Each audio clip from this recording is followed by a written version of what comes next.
Hello and welcome to the Left Wing Podcast. And due to the ever-changing Lions schedule, we are coming to you on a Monday this week. We've barely had time to digest the Lions' victory over the Western Force on Saturday before a team announcement was made this morning for the Reds game on Wednesday, so we've plenty to sink our teeth into on the Lions front. We also have Ireland's game against Georgia this Saturday to look forward to as well, so plenty to discuss today. I'm delighted to be joined on the line by Luke Fitzgerald. Luke, how are you? Good, Will. How are you? I'm doing very well, thanks. Lots to discuss. Glad to have you on. And also glad to be joined by Cian Tracey, our man in Tbilisi, who travelled overnight to Georgia and is just getting acclimatised to the Georgian summer. Cian, how are you? Good, Will. I don't have any of the lingo picked up yet, so I can't greet you in Georgian. I think that's going to be a tricky enough task from what I've seen so far. But yeah, arrived in this morning to pretty heavy rain, actually. It felt like I was arriving in Dublin. It was a bit ironic, really, because I don't know if you guys remember, possibly not, but back in 2015, Ireland played in the Tbilisi Cup over here, while most people were preparing for the 2015 World Cup, as Luke obviously was. Ireland had a team over here. They won the Tbilisi Cup, but there was devastating floods, actually, here. 20 people lost their lives, so it's not as... Yeah, the zoo. Yeah, it was crazy stuff. I'm doing a piece on it over the next couple of days. I was chatting to Billy Holland, who was there on that tour. Some mad stories, but it was crazy. Like 20 people, like I said, lost their lives. It's definitely not as wet as that, but very sticky, humid. It'll be interesting to see how it shapes up across the course of the week ahead of the game this weekend. I'm not sure if any of our listeners will be coming over, but I did meet an Irish fan on the flight over, so they're already starting to make the journey to Tbilisi. Yeah, I think, to be fair, the second game in Portugal is probably where you might get more travelling Irish fans. I think that's probably where people are more accustomed to going on holidays this time of year. But Tbilisi will be fascinating. Yeah, I'm really intrigued to see how that game goes, and we'll touch on that tour later in the show, Luke. But first, we'll go, I suppose, chronologically with the Lions news, and that was Saturday's game, the first one on Australian soil, the first victory of the tour, 54 points to 7 over the Western Force, and a lot of the Irish guys were pressing the action for the first time, and we kind of discussed it. It's a much kind of more gentler welcome to Lions life playing the Western Force than it was playing like our fired up Argentina at the Aviva Stadium. And it kind of showed like some of the guys really got to kind of put forward a fairly good case on Saturday. Like, anyone in particular catch your eye? I thought we were going to go a different direction with the question. But what direction do you think I was going in? No, I think, do you know who actually kind of recovered quite well? I thought Pollock recovered very well. That was a shaky start for him against Argentina, and I kind of had nearly written him off. I was like, well, that guy's not ready for international rugby yet because of how badly he missed that tackle on the Argentinian 10. He got defended so badly. But I thought he was brilliant. I thought he was pretty good on the deck as well, even though they got nothing from the ref in terms of poaches. It was kind of a weird one. It's like they kind of stopped reffing that part of the game. And I thought he was very hard done by on his for his yellow card. But I thought he was obviously very exciting going forward. So that was good. Obviously, I thought Big Joe was very good. I mean, he had a great game. And look, the usual. Stan Sheehan's obviously pretty much a shoe-in, but he was brilliant.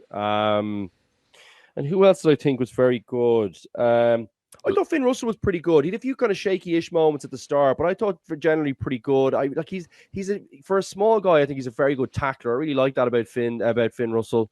And I think that's going to be a real battle for that 10 slot, even though pretty much everyone seems to have him nailed down. But I thought he kicked pretty good as well off the deck. That's a good thing. Maybe I'm just thinking about the Irish 10s in that context, and it's nice to have a guy knocking the points over.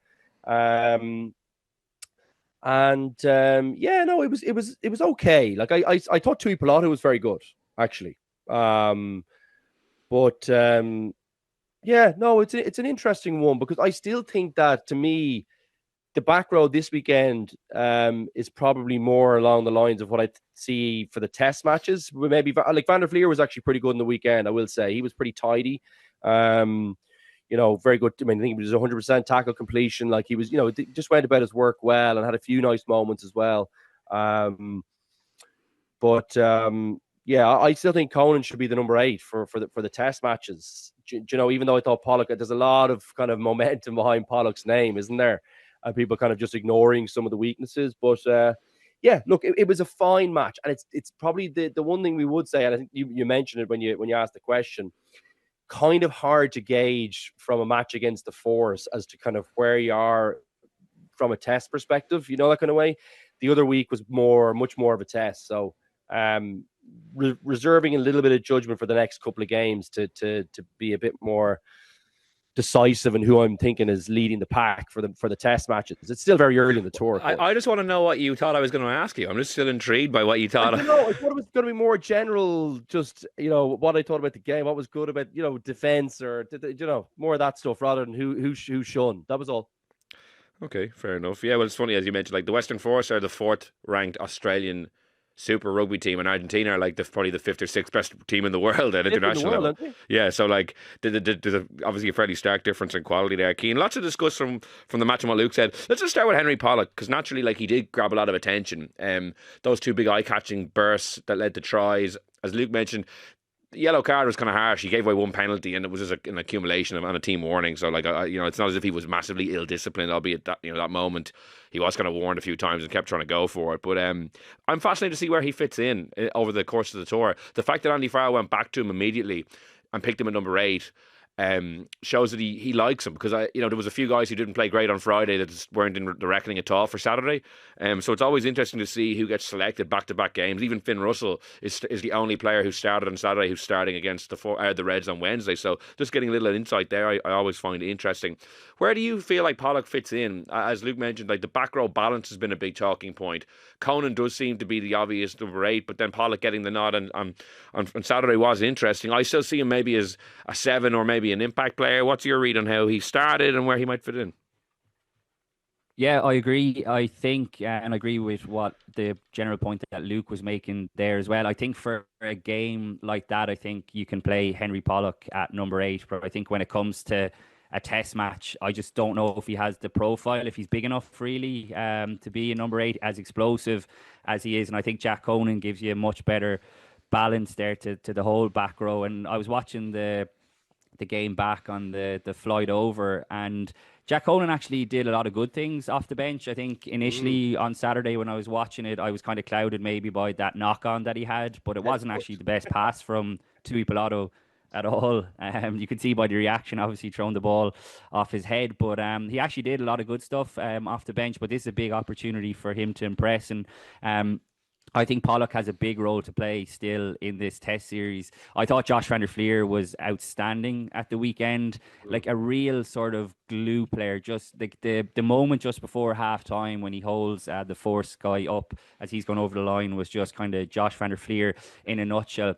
A bit like Mac Hansen did a lot of the things that Andy Farrell consistently picks him for over the years for Ireland. So I think Josh van der Flier is probably slightly ahead again in terms of the balance and what he gives you. But I like the idea of Henry Pollock coming off the bench and being able to open up the game, particularly against a tiring defence. Because look, there's very few players. It's crazy to think that he's still only 20. Like, I know the confidence that he has kind of rubs people up the wrong way, and he got involved in a bit of afters after one of the tries at the weekend.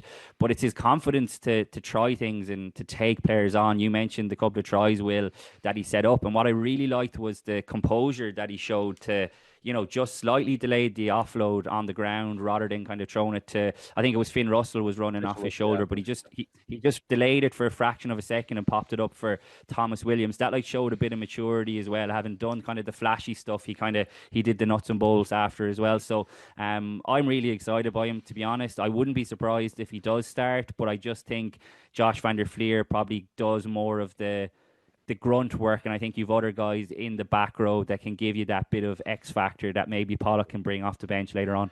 Well, I'm delighted to hear you were watching the Lions game back on your long haul flight. Rudd was watching White Lotus going to Australia, so you're being far more diligent about your preparation than Rudd was. I know, Rudd. Come on, get the finger out, man. Yeah, you mentioned Thomas Williams. Very unlucky. He's been ruled out of the tour now. People probably saw him go off with a hamstring injury. He's already done. Ben White, the Scottish scrum half, has been called up. But it's a pity because while obviously Jamison Gibson Park, who makes his first start against the Reds, and it will be paired with Finn Russell, probably the favourite to start in the test, Thomas Williams had made a really bright start, I thought. So we're very very tough to be injured so early on.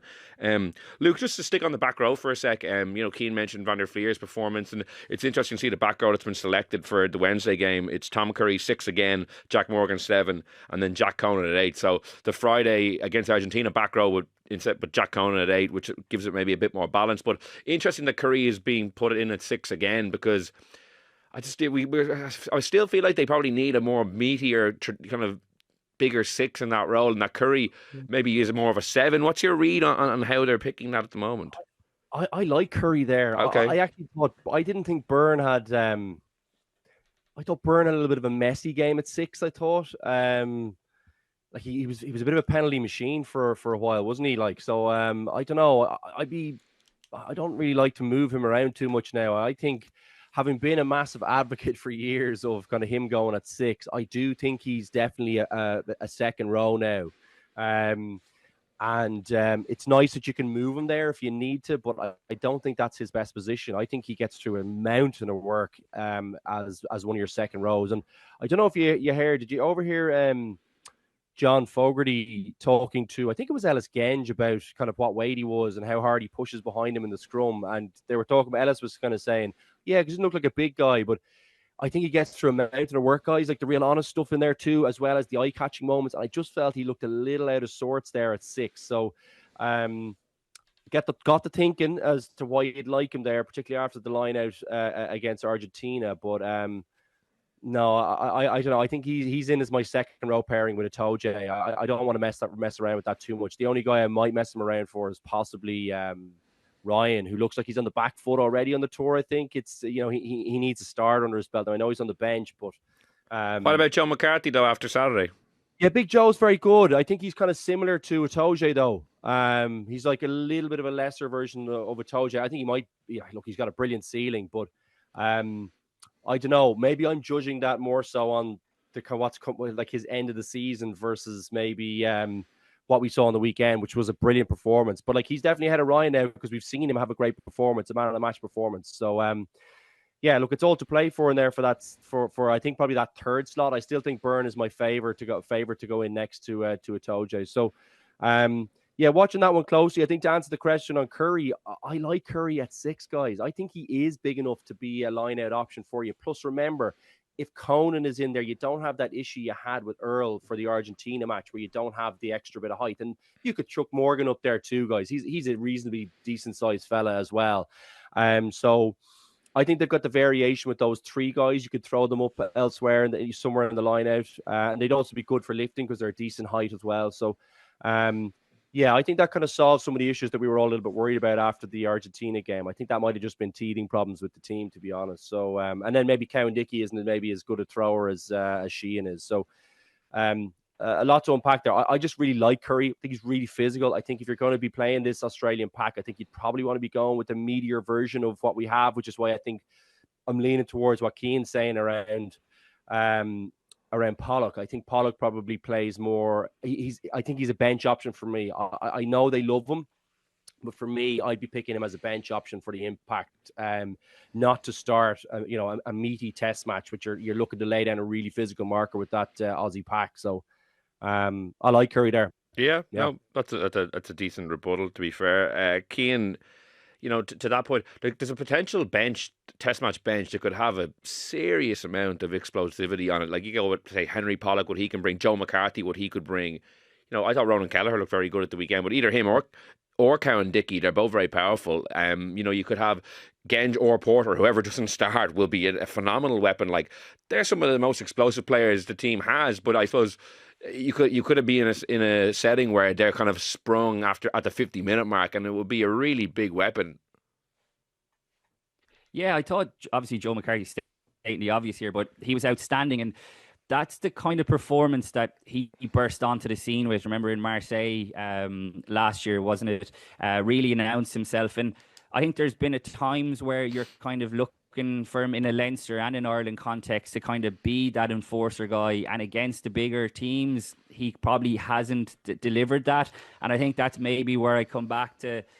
it was against a Western force. I'd love to kind of be reading Andy Farrell's mind and know how much stock is he putting on Joe McCarthy skittling lads out of the way, because look, they were gamey enough for the first half, but he ran riot in the second half when they were seriously tiring. So I'm not taking anything away from him, but that needs to be his base standard. And if he was going to deliver that kind of performance against the Wallabies in a test, then I think absolutely he's in the mix. I think another interesting point, which I don't know if you guys picked up on it over the last, I would say, few months, is that Joe McCarthy for Leinster as well is being used as a line-out option far more. It looks to me like he maybe has kind of trimmed down a little bit. He looks a little leaner because, again, when he first broke onto the scene, he is this big, obviously, tight head lock, the tractor lock, as they call him in France. But I think it's been very noticeable that he's been jumping a lot more often than he had been doing in the past. And he did so again at the weekend. He might have won. He was good, Cian, wasn't he? Did you see that some of the transfers were really crisp? I thought. Did you? I was just kind of. It's funny you mentioned it. Now you say it. I was like, I do remember thinking, oh, that was a nice, to the ball to the 9. Sorry, and it looked like he was up quick as well. Like he's a powerful bloke. And that's not. Yeah, and that's not something we would have associated with Joe McCarthy over the last couple of years. So if he can add that into his already serious repertoire, then you're looking at kind of the full package in terms of a lock. So I agree with Ryan as well. I know we're all big fans of James Ryan on this podcast, but he is on the back foot already. I'm slightly surprised that he isn't getting a start at all. Ollie Chesham did well off the bench. He's another potential option you could play there at 6. But I agree on Byrne. To me, Luke, he looked tired, which is hardly a surprise, really. I was having a look back, and the amount of game time that guy has played, and like more often than not, carrying Munster on his back. I mean, he has a serious amount of minutes under the belt. I think it's something the Lions are going to have to be mindful of, to make sure that they sort of monitor him, to make sure that he is going to be in peak condition for the Test series. Because they're attritional minutes, Cian, aren't they? Like he's in the middle of everything. And he's taking punishment. So he's like putting his head where you wouldn't put your foot. Like, do you know what I mean? Most of the time, you see that blue scrum cap hanging around places. I just think that was a factor in. It looked to me anyway that was maybe a factor in the weekend. But on the sort of the breakdown, the breakdown point that you made, Luke. I thought that was one of the biggest takeaways from me from the game, was how hot Ben O'Keefe was on Tadhg Beirne and Henry Pollock in particular. Like, let's remember that Ben O'Keefe is reffing the first test against the Wallabies. That was a guy making his own sort of statement, and it won't have gone unnoticed, obviously, by Joe Schmidt or the Wallabies. So I think even, we've just discussed it there, we're fully expecting Henry Pollock and Tadhg Beirne to be involved in that first test in some shape or form. But that's an interesting dynamic for them going into that game, because he whistled them off the park anytime that they were going near the ball. So he's going to be the only Southern Hemisphere ref. I think the other two are Andrea Piardi, the Italian, and Mika Amishkavelli, the Georgian referee. So that's something I think that the Lions will be keen to bear in mind going forward as well, because it was very unusual that some of those potential steals didn't get rewarded, I thought, at the weekend. Can I ask you guys, do you have Pollock in your team? No. Well, he's not on my team. He's on my bench at the moment. I think I just liked what I think bench maybe. Yeah. Like. There's still I still think we're waiting to see the kind of the first time Andy Farrell puts out his strongest team, what his thinking is around the back row. Like, Jack Morgan is getting his second start at open side flanker. I don't see him featuring in the 23, if I'm honest. I think Conan will. Really? I don't think he's as good as Josh van der Fleer, or if you want to go Tom Curry, or if you even want to go ahead. I think he's the fourth of my open. I think I'd even have Benner. I think I'd have him fifth of the open side options.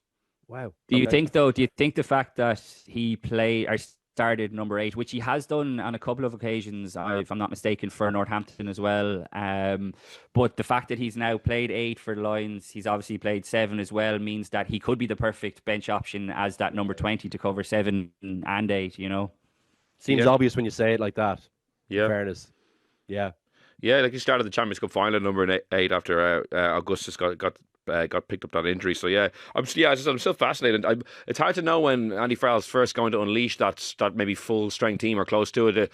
Rudd was saying at the weekend he thinks it might be the Brumbies game, which I think is the second Wednesday game, which is so not this Wednesday, the following Wednesday. So that could be one to watch out for. One thing I did want to mention is just the kickoffs and how messy it was. Like, one of the reasons the game was a bit of a scrap in the first half was because the Lions just couldn't secure any kickoff. Like, Scott Cummings didn't cover himself in glory in that regard. I'd be surprised if he kind of features in a meaningful way after that performance. It was just an area of the game you have to be really kind of clued in on. The Lions just weren't. It wasn't all him though, to give him some bit of credit, and this was something that I really watched closely back. There was one absolute howler that he dropped, but it seemed to me he took some out in the air as well, and another one like.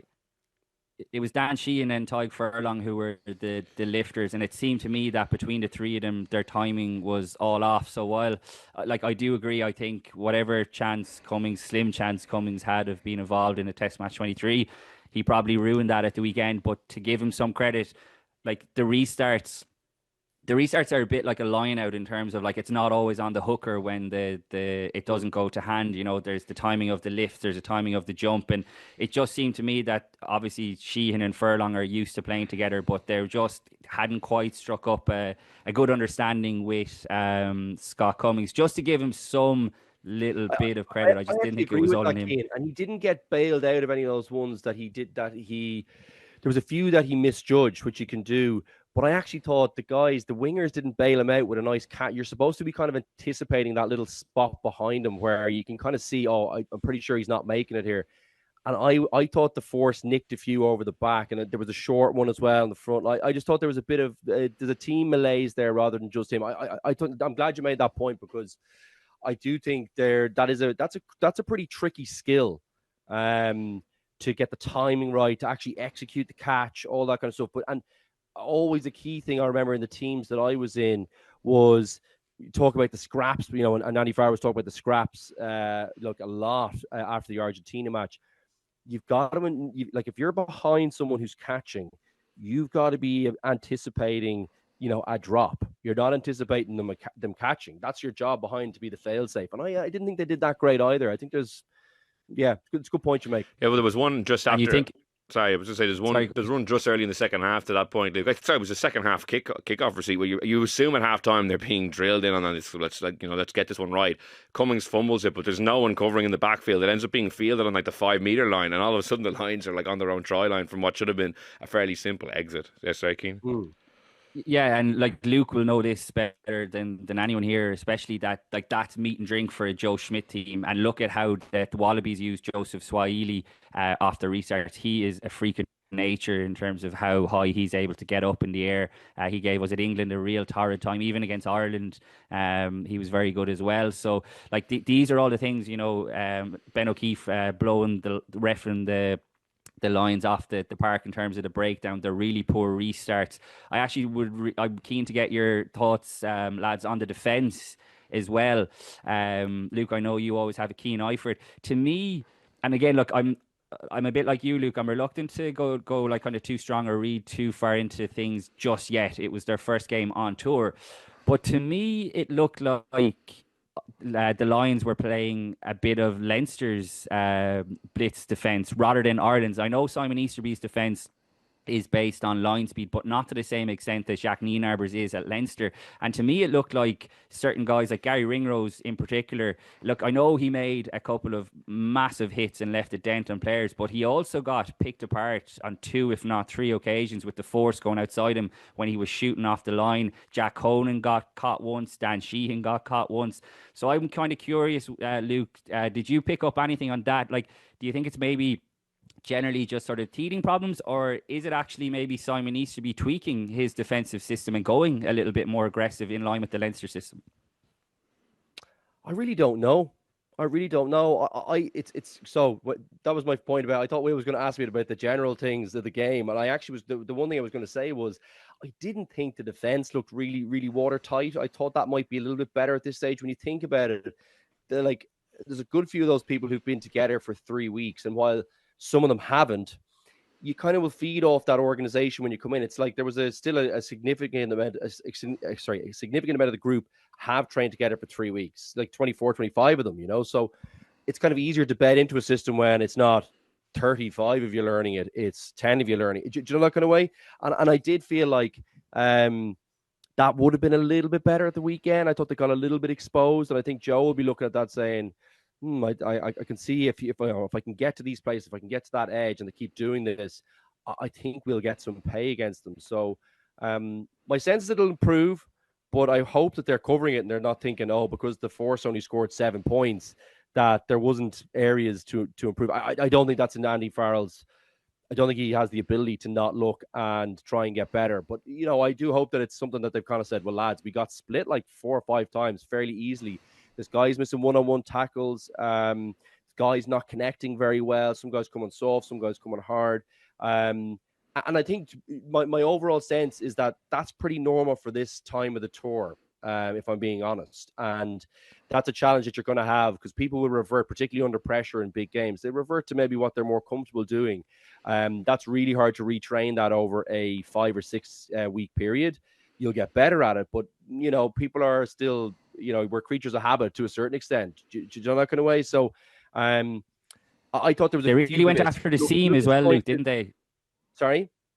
They really went after the seam at the tail of the line out as well. The Force, I thought they got a lot of joy through there. Which they dropped some bad ones. Again, Cole came in good positions. Like that. I don't know who the 12 was. Can't think of his name for the Force, but he, the guy with the scrum cap, he dropped about 3 or 4 calls. Like he was in good positions. Someone got a hand on him, and he just dropped it. So I think, I think the Aussie centres will do a little bit better than that, and will hang on to the ball and perhaps get some pay. I would expect, as I said, a few things. I would expect Andy Farrell to highlight some of the individual errors, of which there were a few. And I would expect him to highlight some of the areas where the system, didn't break down, but just wasn't that tidy and cohesive. And those things, I think, will hopefully get better.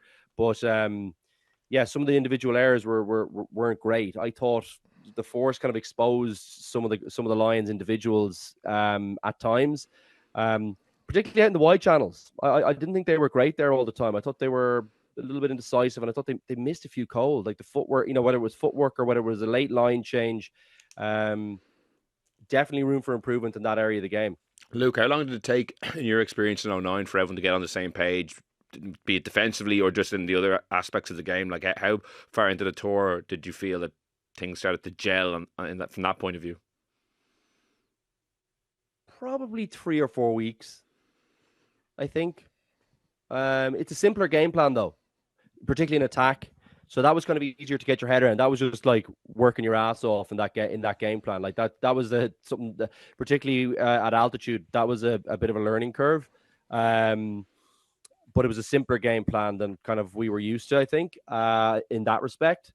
So that was kind of probably an advantage maybe we had then. The defensive stuff was very hard to get your head around. I found that really difficult. We had always been used to, and like Michael Cheika before that, so Kurt McQuilkin running that system, and Joe Schmidt then thereafter. But I hadn't got to that point yet. But those guys, all the systems that I had kind of been used to, the people I had been used to working with, so Dricko and these guys, we were all very much used to a more passive system. We were upping the line speed, but we were doing it more selectively, and we had probably more scope to make decisions, I think, whereas that system was just all out, up and at them. And you see, like, you probably see why I don't have a huge amount of love for it. If you see the second test match, I made a poor error for one of the tries. But we got pulled apart in a scrum in the second half. And I just think I just don't love the system for that. I think particularly when you get a chance to really organize something against it and take a breath, these hard up systems, I don't love. I much rather say the New Zealand defensive effort against Ireland in the quarterfinal of the World Cup. That is I love that defensive system because it gives you the opportunity to give a little bit when you're kind of short or you're not sure. And then take hard as well. You can come hard off the line in that system too. You want to be doing that more often than not. But when you're not sure, I love having the option and a bit of scope to think. And I was surrounded by great players who were good thinkers, whether that was Rob Kearney behind me bailing me out, or whether it was Gordon Darcy or Brian O'Driscoll on the inside. So maybe it's because I just had great people around me that I always felt more comfortable having decision-making scope. Whereas in the new systems, it's not there. It's just hard up and that's it. And I always feel like when you're playing clever players and good teams, you get picked apart. You do. There's like you can plan for something that's going to be the same all the time. Well, one test the Lions will get in these warm-up games, like they're not the most physical teams, maybe the Australians, but they do have good ball players, so it will stress the defence. So that will be worked on certainly before the Wallabies games, who will probably similarly be effective in that area. Just to quickly go through the team for the Wednesday game then, Porter, Kelleher and Will Stewart in the front row, Atoje and Chesham in second row, Curry, Morgan and Conan in the back row, Gibson Park getting his first start alongside Finn Russell, who is the only player who's starting on Saturday and on Wednesday, Hugh Jones and Bundy Aki in the centre, and then Hugo Keane making his first start at fullback, Freeman and Van der Merwe in on the wings. They obviously started the opener against Argentina. And then on the bench you have Cowan Dickey, Ellis Genge, Finlay Beelum, James Ryan, Ben Earl for the forwards, Alex Mitchell, Finn Smith and Gary Ringrose for the backs. Luke, what's your view on the centre partnership that, if in your mind is probably the leading one at the moment? Like, we had Bundy Aki and Tui Pilato week one, that was 2-12s. Didn't really probably go brilliantly at the weekend. Then we had Tui Pilato back to 12 and Ringrose at 13, and now we're going to be seeing Bundy Aki and Hugh Jones. So we're kind of seeing every potential combo. So maybe it's after this game that Farrell nails his colours to the mast and maybe just picks his strongest team next time out, or strongest centres rather next time out. What's your preferred partnership, do you think? Oh God. I don't know. I really don't know. I kind of like what he's doing. I think I'd be doing the same thing as him. I'd maybe do a little bit of a mix and match, just see how everyone kind of let everyone sniff each other out and play under a little bit of pressure and play an attack together, etc. Get used to each other. I think this is how I would play it if I was him. But I think you're right. And I will be like, at some point now he's got to make a decision and put the two combinations together that are more used to playing with each other. But I would definitely use these couple of matches just to see if there's something special that maybe you can unlock with a combination that hasn't been used before. But my sense is that he'll probably revert to something that everyone's a bit more comfortable with when it comes to later on. And I think probably next week is probably that point, Will. I think that's fair. But it's not an area I'm overly concerned with. I think they'll be strong there. Like, I really like Tui Pilato. I think he was really, like, he's a special player. I really like him. But Bundy's been brilliant for ages as well. And I actually thought Bundy was one of the players who actually did very well against Argentina. I thought he was every bit of contact I saw him hit, he looked really physical. He always does, but he looked really physical. He looked fresh enough as well. So yeah, I don't know. I think Bundy's in good form, and that's going to be a big battle with Tui Pilato. I would not be mixing those guys with the 13 slot. That doesn't work. Neither of them have the lateral movement, I think, to play in that position. And they're both actually pretty good handlers of the football, but they don't have the kind of, I just don't think they're built brilliantly for that position. Now, I think, he can mitigate that a little bit with who he has there, because I don't think Ringrose is a pass first player. And Jones is a bit more of he can throw a pass, but I don't think they're both like that. They're both kind of more silky and, nice lateral movement, and they're kind of high pace guys. But if he picks, and I think in fairness, Mac Hansen was very good in the weekend. And if he picks James Lowe, they've got lovely ball playing ability guys, and it kind of mitigates the lack of passing that you might have in your centre partnerships a little bit. You can go out the back to these guys and they can get you to the wide channel. So I like the composition of the centres, but they do need a faster, more elusive guy in the 13 slot. And they've got two of those guys who are very good. So yeah, that's how I would be thinking about the centre partnerships. And I do think that I would be taking a chance and seeing if there's something maybe that we have never seen with the combination. So I like, for example, Aki with Jones. I like Tui Pilato with Ringrose for the start of the tournament, just to see if you can get a little bit of a spark with a Roberts and O'Driscoll type scenario, where you get a bit of a, just they seem to hit it off perfectly, pretty much, and hit the ground running. So yeah, I like it. It's funny, Keane. It's funny, Keane, because I don't remember there being a time where the four centres were kind of two different national team combinations. So to Luke's point, we're getting a taste of what's it like with Bundy and Hugh Jones, with Gary Ringrose and Tui Pilato. But ultimately, is the best thing to maybe go with the two Irish or the two Scottish, and and kind of lean on that experience the guys have playing with each other, that kind of thing. You can't really build up in a 3-week period, as much as it might be two great players pulled together from two different national teams. If you already have the built-in combination, that might be a way of going with it. What do you think? I think there's two ways of answering that question, Will. Everything we know about Andy Farrell, he is a cohesion coach. So from that point of view, I'd be surprised if he didn't go one way or the other with either the Scottish centres or his Ireland centres. Now, for me, the fun of the Lions is exactly what Luke said there. It's seeing the likes of Jamie Roberts and Brian O'Driscoll strike up a brilliant centre partnership. So I would love to see something like that happen. I'm very interested to see how Bundy and Hugh Jones go together at the weekend. I thought there was a lot to like from Tui Pilato and Ringrose. I think Tuipulotu was a bit like Mac Hansen at the weekend. I thought he really grew into the game, and on second watch, again, like I was saying, he really stood out to me more. He's got that triple threat. He can run, he can kick. He's got a very subtle kicking game actually, which is a bit underrated because he's such a powerful player. So for me, I think he is probably the front runner for the 12 jersey. If I'm being honest, like Bundiaki's outstanding player. It's a great headache to have for Andy Farrell. And I think it's interesting that Finn Russell is starting again tomorrow. I think that is a real sign of with one eye on the test, because Gibson Park is obviously coming in, and I think we would expect that to be the halfback partnership. And Luke, you kind of touched on it earlier.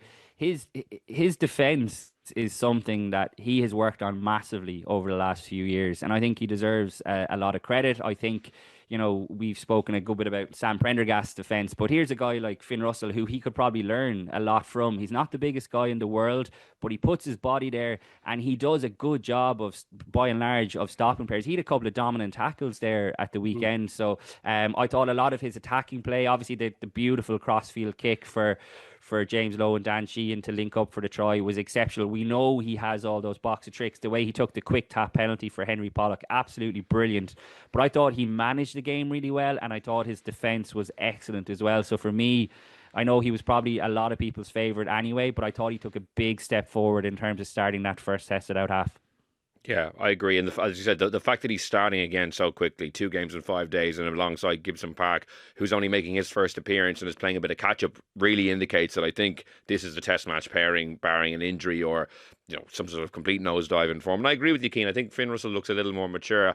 We do know that kind of a blow-up is always lurking near the surface. Like even in the Six Nations at Twickenham, he missed all those kicks, and they definitely should have won that game had he been a little more, on point off the deck. But he does look like he's at a point of his career where those blow-ups have become less frequent, and he's playing some great rugby, and I think it is kind of his time. I don't think it's kind of exactly case closed as yet, because Finn Smith was pretty good against Argentina, but the fact that he's on the bench and it's Finn Russell who's starting, despite what happened at the weekend in terms of Finn starting that game, I think, as you say, shows the thinking there. Luke, one battle that I'm interested in particular on Wednesday is Andrew Porter and Ellis Genge. Like Ellis Genge had the kind of the best Lions performance probably against Argentina. Porter came off the bench at the weekend, only got 25 minutes maybe, and now it's a big opportunity for him, because if he doesn't have a really good performance, Ellis Genge is waiting in the wings to come off the bench, and he probably has a bit of a lead for that loosehead spot at the moment. Yeah, I'm kind of a bit surprised that maybe it's just kind of English media, etc. I would have thought Porter was like the shoe-in, but maybe that's the Irish media. I don't know.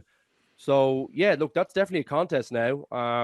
My sense is that when you look at the squad originally, I had Porter as a shoe-in there, right? Now, I know he's had some scrummaging difficulties here and there, just in terms of how the referees are kind of reffing him particularly. And I know there's been some there's been a little bit of controversy around that maybe as well. I think the Irish kind of guys have kind of gone to bat for him a little bit on that respect. And I actually thought he was good when he came on the weekend, guys. He was like, he looked pretty powerful when he was on the pitch. I thought he looked very powerful. So, I would have thought that Genge would have suited to come off the bench a bit more, because he's got that kind of bit of more powerful running game, I think.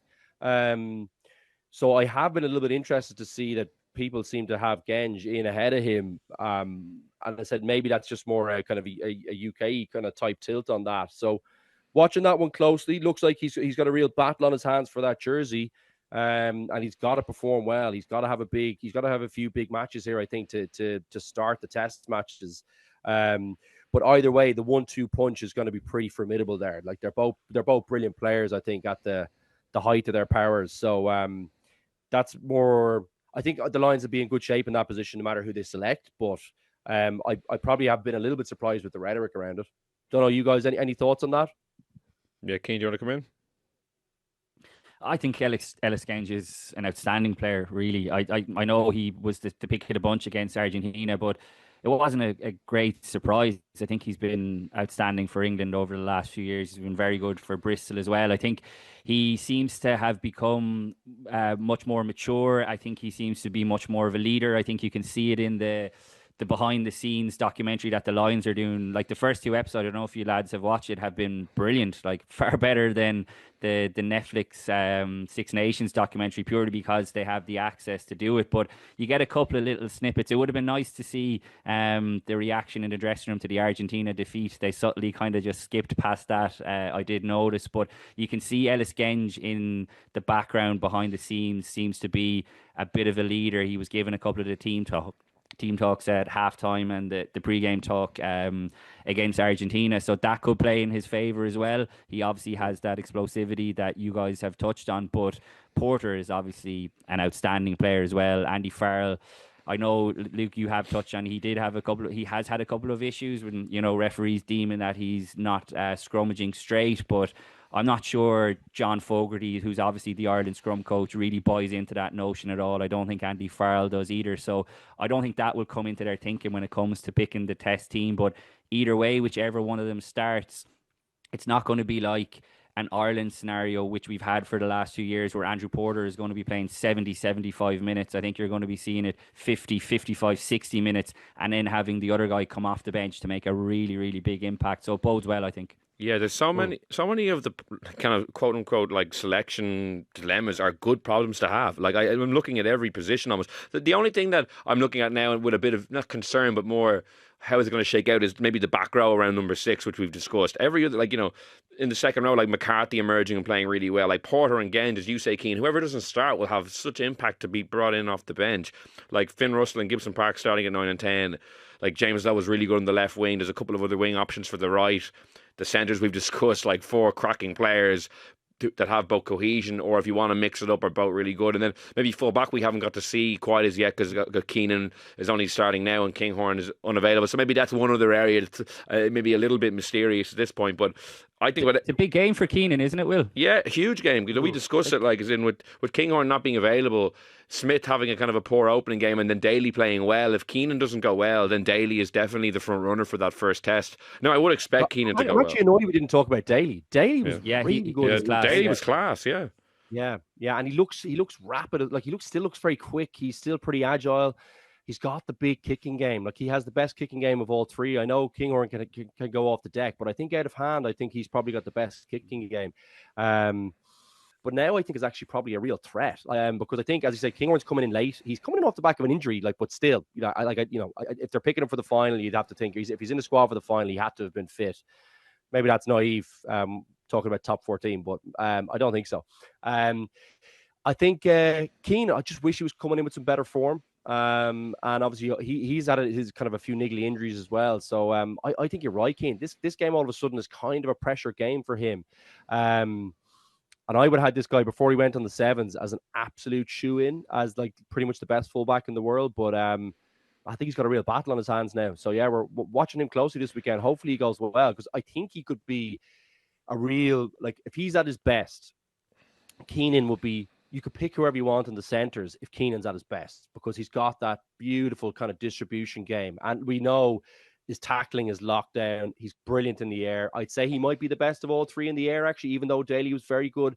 Keenan on his day is outstanding in the air, and his covering and his fitness levels, top notch. So, I hope he goes well, because I feel like the little dip in the last, not a dip, but he just hasn't been at the heights he was at before, maybe in the last year, I think. And I feel like he very much deserves to be on this tour. And I would have had him, as I said, shoe in before the last year. Interesting. I hope he doesn't have justice. Yeah, interesting with Daly as well. Even if he doesn't start, as a guy who can cover fullback, wing, and centre, he could be a number 23 as well. I know Andy Farrell likes to go with the big, powerful number 23, maybe Bundyaki or whoever doesn't start in the centre potentially could feature on the bench. But Daly is a real weapon there as well. He can cover so much, and he's in good form. Even off the bench against Argentina, I thought he had some nice involvements too, and I thought he was particularly good at the weekend. So, lots to look forward to on Wednesday. The bench, that bench will be interesting, Will. Sorry, just to briefly touch on that, because Elliot Daly, as brilliant as he was, and that's why I brought up Hugo Keenan, because I thought Daly made a real statement in terms of, look, everyone knows how good he is, but he laid down a serious marker. But the bench slot will be interesting in that regard, because like you've touched on, Will, he's your ideal number 23 because he covers pretty much every position in the backs. But as you've rightly hit the nail on the head, Andy Farrell has tended to go with a big centre, whether it's Robbie Henshaw, whether it's Gary Ringrose, whether it's Bundyaki as that number 23. Or will the Lions go 6-2? They haven't obviously done it yet. Would they try and go 6-2 and totally overpower Australia? I'm not sure they will, but it's a potential option when you think of all the guys who were speaking about trying to fit them into the team. Your Joe McCarthy, your James Ryan, your Cheston, your Roddy Byrne. So there is scope to kind of go with a 6-2 as well. So I think that aspect of the Test 23 will be really interesting too. Yeah, you have so many forwards at your disposal, and he actually picked an extra second row that you were wondering, is that with a 6-2 in mind? Because having that many second rows, there's not that much game time to dole out. And if it goes 6-2, then does Marcus Smith become the bench option because he can maybe play some fullback as well, albeit he didn't have a great start in the first game, and tellingly isn't involved in the next two at all. So I feel like his Test chances are gone as a starter, and potentially only if they go 6-2, they might want to use his versatility. So that'll be an interesting one to watch. So all very exciting for Wednesday. It just moves so quickly now, doesn't it? You barely have a chance to look back at one game before you're previewing the next, but that's why it's so exciting. We'll finish off, Cian and Luke, with some Ireland chat then. Cian, I know obviously you've been dispatched to Tbilisi. You'll be moving on to Portugal then at the end of this week for the second game against Portugal in 2 weeks' time. It's been a while since we've had a good Prendergast Crowley debate, so I'm glad that that's been able to come back up. It feels like it's been way too long before we've chatted about this, but that's one of the kind of the subplots that'll be going on in this tour. Craig Casey's the captain. It'd be interesting to see if Ryan Baird can kind of be a leader on this tour after finishing the season very strongly with Leinster. People are excited to see Tommy O'Brien maybe on the right wing. Jacob Stockdale will probably be back on the left wing. It's been a long time since we've kind of seen him starting for Ireland. Is Ishuku, Tom Ahern. That's the guys that I'm excited to see over the next 2 weeks. But what's going to catch in your eye storyline wise, as you hit the ground in Tbilisi? Yeah, you've probably picked up all the main ones there, to be honest. Will, I think it was interesting to hear Mike Prendergast, who's obviously they come in as attack coach, saying last week that their intention is to give pretty much everyone game time. So that to me would suggest that we might see two different 15s over the next two games. And look, I don't think there's any doubt in certainly in my mind that this weekend against Georgia is going to be the much tougher of the two. I'm fascinated to see. Look, I know it's a bit cliched, but it is like a really inexperienced young Ireland pack are going to face a massive test at the scrum this weekend. It looked like Finlay Bealham was going to be obviously the senior man at Tighthead. Brilliant for him that he got called up to the Lions, and now all of a sudden you have guys like Tom O'Toole and Thomas Clarkson who finished the season brilliantly for Leinster. So I'm really curious to see how the likes of Clarkson, Jack Boyle, Gus McCarthy, Tom Stewart, who's fit again, how all these guys go. Michael Millen, who was brilliant for Munster at the end of the season too, how they go this weekend, because Georgia, I think, have a lot more threats than just at the scrum.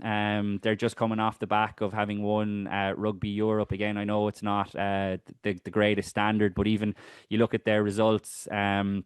Last year, they beat Tonga, obviously decent enough side. Ireland played them at the World Cup. They narrowly lost to Italy. They narrowly lost to Australia.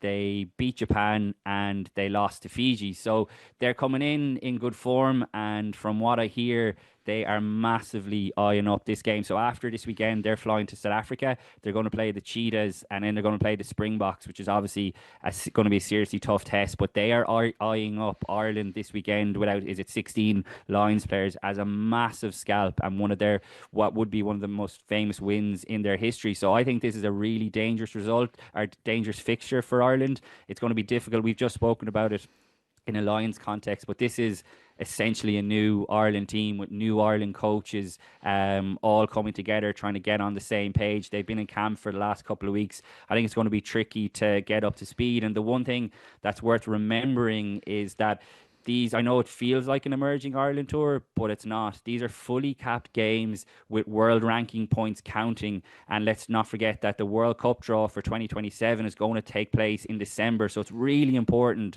that Ireland get 2 wins here and don't slip up, which could actually have a massively negative consequences going forward towards the World Cup. Yeah, the only thing is it's the top 6 Ireland need to be in, so there's a little more wiggle room for this World Cup draw because it's been extended to 24 teams. So, obviously always important to keep keep the world ranking, but I hard to see them slipping down so much that they would miss out on the top 6 is the only thing. But yeah, that's true. Yeah. Every bit helps. It's funny going into an Ireland-Georgia game, and the player I'm probably most looking forward to seeing is a Georgian back, David Niniashvili, who's going to La Rochelle from Lyon. He's an absolute flyer. So as well as the physical challenges up front, if he gets any space in the backfield, he'll be very dangerous as well.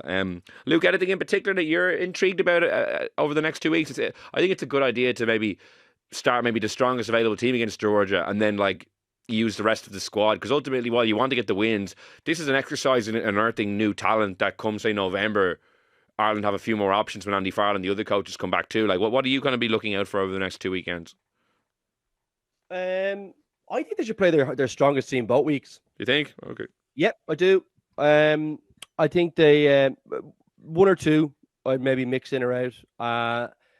And I'd love to see, who would I really love to see do well? Love to see Baird continue on the good form. Yeah, definitely. Like to see Coombs go okay. I think he might get a shot here as well. And Ahern. They're two guys. I know Cian talked about the front rowers. And yes, I agree. Love to see Thomas Clarkson. He finished the season very strong, I thought. That was really impressive. So, and he looked powerful and strong. So this is a big test for him. So, yeah, some of those front rowers are interesting. But the back row for me, I'd love to see Ahern in that 6 slot this year really kick on, injury-free, have a big, big season for Munster, particularly with O'Mahony gone now. He's got to grab that jersey. And it's not that far into an Irish team now, and he's going to be competing with Baird pretty directly. So kind of watching that space pretty closely, I think. In the backs, love to know who they're going to pick at 10. Cannot wait to see because I think we'll get a good sense of I think we know how Andy Farrell views it, but I wonder how everyone else views it. And this is a good opportunity to get a sense of that. So I thought Prendergast finished the season pretty good without sorting out those issues that we all know. And I don't want to kill a guy. I really, it's not my intention. He's such a young guy. I hope he gets them sorted out, but I don't know. I thought Crowley finished the season really well. Even those wobbly kicks, I know they were wobbly, but they went over in massive, massive pressure.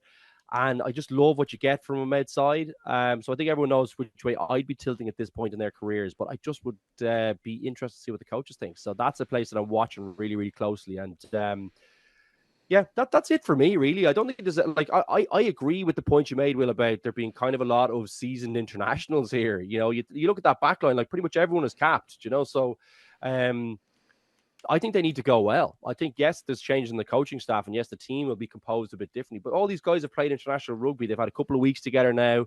I'd really love to see them play really well. I'd love to see them beat Georgia well. I think they're able to do that even without all the changes, and really, really intrigued to see what happens in a few of those slots, particularly that 6 slot, but also in that 10 slot. Yeah, just on the Cian, I just sketched out a potential pack that could be starting this weekend. Jack Boyle, McCarthy and Clarkson in the front row potentially, Baird and Izashuku in the second row, Tom Ahern 6, Timothy 7, Coombs 8. That's a really exciting forward pack with lots of good young players, some really explosive talent, especially the 4, 5 and 6, Baird, Izashuku, Ahern, all of those guys. That's getting me really kind of excited for what we could see at the weekend. Yeah, every time an Ireland team gets named, if it's in the Six Nations, supporters want to see the young guys coming through. Well, here they come now this weekend. Sort of on the pack, it was interesting that they only picked in the squad one out-and-out lock, who is Dara Murray from Connacht. Otherwise, you're looking at the likes of Izachukwu, Tom Ahern, who picked up an injury as well last week. It's worth flagging. I don't know if he's going to be fit this week. They called in a bit of cover. Disaster. Yeah, disaster. Yeah, which is just kind of really in keeping, I suppose, with his frustrations that he's had. I don't know yet. Ireland are having a press conference on Tuesday back in Dublin. That's another thing, actually. The Ireland squad are still in Dublin. Normally for a tour, they'd spend the entire week out in the country they're going to, but they've decided to spend the first half of the week in Dublin. So they're training at the HPC in Abbottstown tomorrow as normal, and they're flying on Wednesday. So I'm sure we'll get an update on Tom Ahern's fitness. Ireland had called in Josh Murphy last week to cover Tom Ahern, so haven't heard anything since, but fingers crossed that he's okay. But the point I was making was I don't know if it's a lack of locks. Obviously James Ryan, Tyg Byrne and Joe McCarthy are away with the Lions, but slightly concerning that there's only one out and out lock in the squad, because I think you're kind of robbing Peter to pay Paul I don't want to see Ryan Baird playing in the second row personally on this tour, because I think we saw him get an extended run at 6 for Leinster over the last few weeks, and he was brilliant there. I think Tom Ahern can absolutely, a bit like Baird, play there, but I think his best position is 6. Is it Chuku? I probably fall into that category as well, that I think his best position is 6, but one of those guys, or possibly two of them, are going to have to play in the second row on this tour because of the lack of lock, so that's something to watch out for. I think the 7 slot is going to be very interesting. I was surprised that John Hodnett didn't get picked in the squad, if I'm being honest. If it's going to be Nick Timoney this weekend, a big game for him with Josh van der Fleer out of the picture, and I'm curious to see what they do with fullback as well.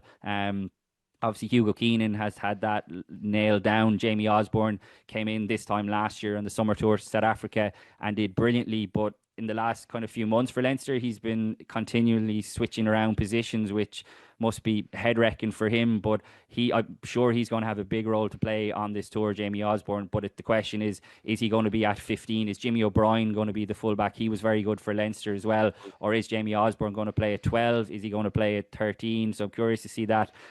Stuart McCloskey is the senior centre, shall we say, on tour. A bit of a full circle moment, because at the very start of the chat that I mentioned, the 2015 Tbilisi Cup, Stuart McCloskey was actually involved in that squad. So here he is 10 years later coming back with the full Ireland team. So like I said, he'll be hoping for no monsoon like weather here, and no wild animals running the streets of Tbilisi. Who starts it out half then in the first game, Cian? Luke was touching an interesting point there about what other people think, but I know Andy Farrell has left it to Paul O'Connell, but I still think Paul O'Connell is going to pick this Ireland team through Andy Farrell's lens, if I'm being honest. And in that regard, I wouldn't be entirely shocked if it's Sam Prendergast to start this weekend. Personally, I would like to see Jack Crowley start with Craig Casey this weekend. I think this is going to be much more physical of the two games. I think maybe the Portugal game might suit Sam Prendergast a little bit more. But then again, what a great test it would be if he was put in to see how his defence would stand up to the physical Georgians. So I think Casey and Crowley finished the season pretty well for Munster, and I'd like to see them start. But I don't know. It's a bit of a toss of the coin. What do you think, Will? I'd like to see. I'm assuming they might get a start each. I think testing Prendergast out against a really physical Georgian team it would be beneficial to him. And while Crowley probably is more suited to it, I just think I'd still like to see him get that kind of test at this point. Like as Luke mentioned, there's still question marks over his defence and his ability to deal with that physicality. Against the Bulls, to be fair, was one of his better days in that regard. But I think another test would be no harm. And I tend to agree with you, Cian. I think Paul O'Connell will pick the team around what he'd think Andy Farrell might do. That's certainly how Simon Easterby approached it. We talked at length in the Six Nations about how they managed the 10. Not only who was starting, but how much game time Crowley got or didn't get, with more what we were pointing out. Luke, who do you think should start that first one? I think Crowley. It's about a team. Like, you got to pick people that are kind of, I think he's a better player right now, is my honest opinion. It's because there's such a gap between them defensively. Like, I think Prendergast is a better ball player. But I think they're both of their kicking has been shaky, but I think Crowley's has been a little bit better, I think, slightly, personally. I think he's got a shorter kicking game out of hand, but he's been a little bit better, I think. And the defensive difference is just really, really big at the moment. So, what I would love to see, if I'm being completely honest, is I'd nearly love for Prendergast to just have had a massive summer in the gym, just to come back with a little bit more weight on him. I think that'll help him mentally as well. If he looks in the mirror and he looks a bit chunkier, even, looking away, he looks like he's more of a man out there, rather than kind of a skinny boy a little bit. So, I thought that would be nearly more beneficial to him. But either way, I could see upside. Like, getting another test is always a good thing, but I just would hate for him to have a bad day out again now on a game that, like, I don't really think it matters that much, to be honest with you. And I'd hate to see his confidence knocked again. I thought he finished the season, as you say, pretty good against the Bulls in a pretty physical test. He was okay. Like, he didn't, still a weakness there, but it was better. And I'd love to have seen him in the gym for 3 months, personally. Well, Well, if nothing else, it's funny that we're in a situation where it's Lions fever, but everyone will be eagerly awaiting an Ireland versus Georgia team selection just to see what the next chapter in this debate is. So we'll be keeping an eye out for that later in the week. We obviously have Lions Reds on Wednesday. It's then Lions Waratahs on Saturday. The thing moves on very, very swiftly. We will convene again next Monday to discuss all of the above and the latter, everything we've touched on today, and see how it all plays out over the next couple of days. But for now, I'd like to thank Luke for joining me. I'd like to thank Cian for joining me. And I'd like to thank you all for listening. So until next time, goodbye.